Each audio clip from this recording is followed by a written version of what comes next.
A recession in the United States has now been confirmed. I have all the details and what you need to know right here in the video, so let's get right into it. Alright, it is official as of today, as we just got the latest reading on GDP for the second quarter of 2022, showing the United States economy has contracted yet again, falling into a technical recession. Now, the first quarter of 2022 also showed economic contraction at a rate of 1.6%, and the second quarter of 2022 is now posting an economic contraction of 0.9%. Now, this would be a technical definition of a recession because we now have two back-to-back quarters of economic growth, which is actually negative as defined by GDP, gross domestic product. Now, of course, we're hearing from all the different officials right now coming out, just like we heard from the chairman of the Federal Reserve yesterday, Jerome Powell, saying, no, I don't believe that we're in a recession right now. Well, the technical definition is exactly what we are dealing with right now.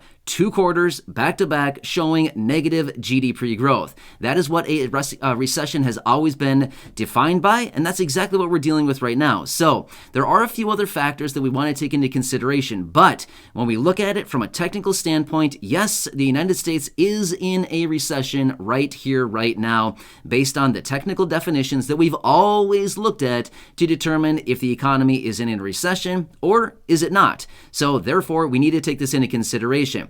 Now, we have heard from all different kinds of people out there, the administration, the president, the Treasury Secretary, the chairman of the Federal Reserve, and all kinds of other people saying, well, there's other factors that we need to take into consideration.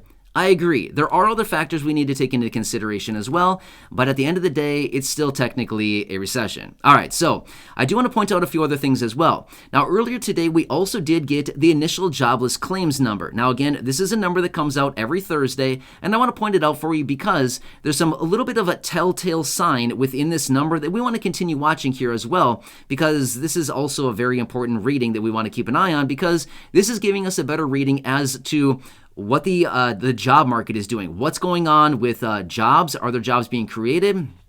Are people losing their jobs? Are people filing for unemployment benefits?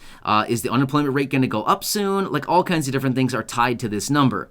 Well, the initial jobless claim number was out this morning, and it showed 256,000 people applied for unemployment benefits last week. Now, this is actually down 5,000 people from the prior week, where they posted 261,000 people applied for unemployment benefits 2 weeks ago. So yes, it did come down a little bit, but this is nearly an 8-month high. In fact, 2 weeks ago, or last week when we got this number, this same reading out at 261,000, that was the highest number that we had seen since November of last year, an 8-month high.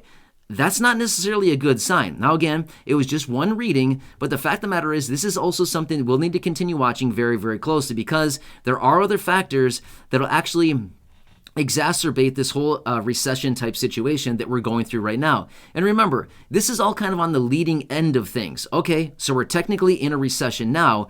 What does this mean going forward? Do we come in and then get right out of it? Do we just dip in for a quarter and then dip right back out? Or is this just the start of like the big hill, right? You're standing at the top of the mountain, you're getting ready to ski down, you start moving really slowly, and then you start whipping really fast once you get to be about halfway down the mountain, right?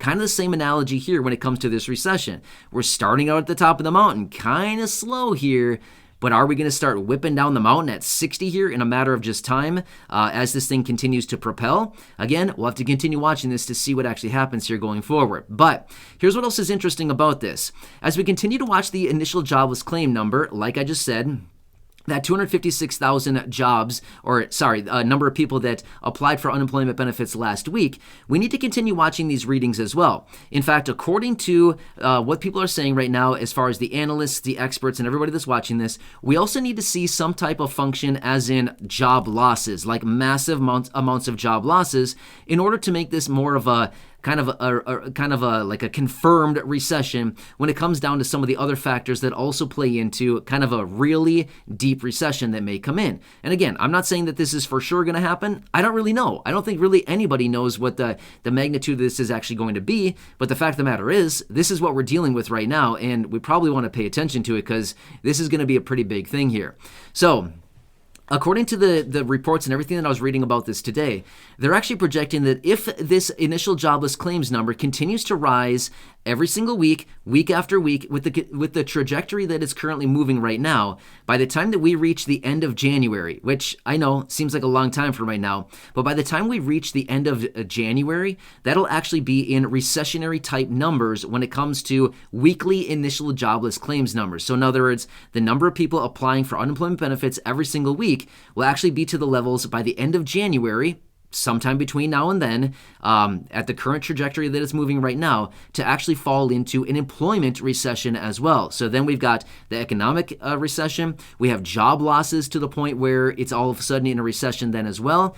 And what's going to happen with other things by then? I can tell you this much. With the report that we got out of the Federal Reserve yesterday in regards to interest rates, it's going to smash the real estate market. Well, is that also going to be some kind of indication as to where we currently stand with the recession? Is it getting deeper? Is it being prolonged? Are we falling into the depths of this recession? Where are we going from here, right? So there's a lot of different factors that we need to take into consideration.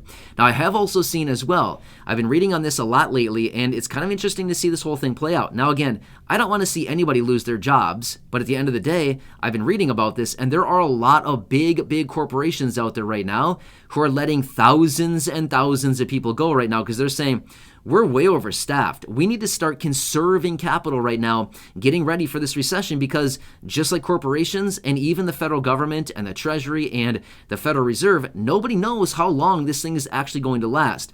Everybody's just kind of giving their best estimates and their best guesstimates more realistically as far as how long this recession is actually going to last.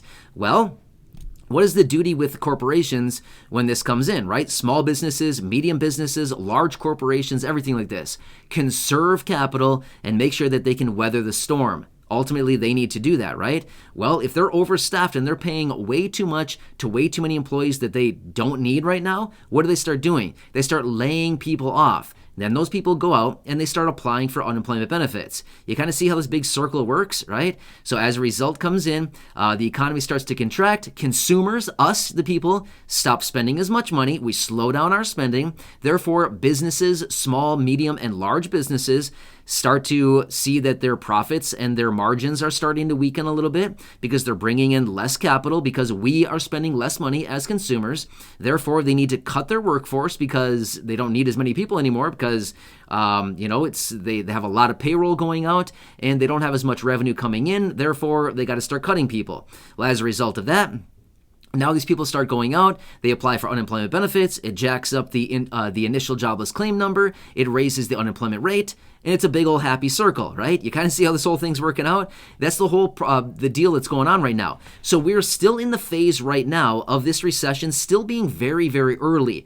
Yes, we just technically fell into a recession as of the new report that was just released today on GDP, but now we're still seeing all of these large corporations and other businesses, which, by the way, there's probably a lot of small businesses and medium businesses that are also laying off people as well right now. But you don't really hear about them a whole lot. You hear about the big companies out there, the Fords of the world, the Spotifys of the world, the big corporations of the world, right? The Microsoft, the Apples, the Amazons, all of these, the Googles of the world. You hear about these huge corporations that are laying people off. You don't hear about the mom and pop shop down at the corner that laid off 3 people because they didn't need 10 people on staff, right? So you don't hear about those ones, but small businesses and medium businesses make up a huge sector of the United States economy, right? And of the workforce as well. So anyway, we're still in the very early stages of this recession, and as all of these layoffs continue to come in, you can kind of see how this happens. And also, obviously, I probably don't need to say this much, but I think it's pretty obvious. If somebody becomes laid off, as in they lose their employment, does that person typically go out and spend a whole bunch of money right away? No. That's typically not what happens. Somebody that's freshly laid off from a job, they probably contract quite a bit because they're in a mode now where it's like, hey, I don't have my income anymore. I'm getting unemployment benefits, but that's only about 60% or so, again, give or take a little bit based on the state that a person is in, maybe 50 or 60% of what that person was earning at their job. Well, are they in the mode where they should be going out spending a whole bunch of money? Most people contract when they're in that phase, right? So again, less people out there spending money, and therefore the circle continues, right? So anyway, you can kind of see how this whole thing is playing out, but we're still in the early stages of this recession right now, and we'll have to see, as I've mentioned in previous videos, we'll have to see here, will this thing continue to progress quickly? Will it fizzle out quickly? Will we be right back in the grind here soon and right back to it, and it was just a 2-quarter little blip on the screen? Or what happened here? Or are we going to fall off into the deep, dark depths of another really deep recession like what we saw back in maybe 2001, 2007, 2008, 2009, that time frame when the housing market imploded? All kinds of different things, right? So you can kind of see how this whole situation is playing out right now. But this is where we currently are as of right now. This was their big report, along with the Federal Reserve announcement that we received yesterday on interest rates. Yeah, a big week here. So anyway, as I do get more details on any of this, and as I find more information on this current recession that we're in now and any other details about this, of course, I'll keep you posted with everything going on. So again, please make sure to subscribe down below if you haven't done so yet. Share the video with your friends, family, social media, and go back and check out some of the other thousands of videos here on the channel. Until next time, thank you so much for watching. I really do appreciate it. Enjoy your day, have a good one, and I'll catch you again later.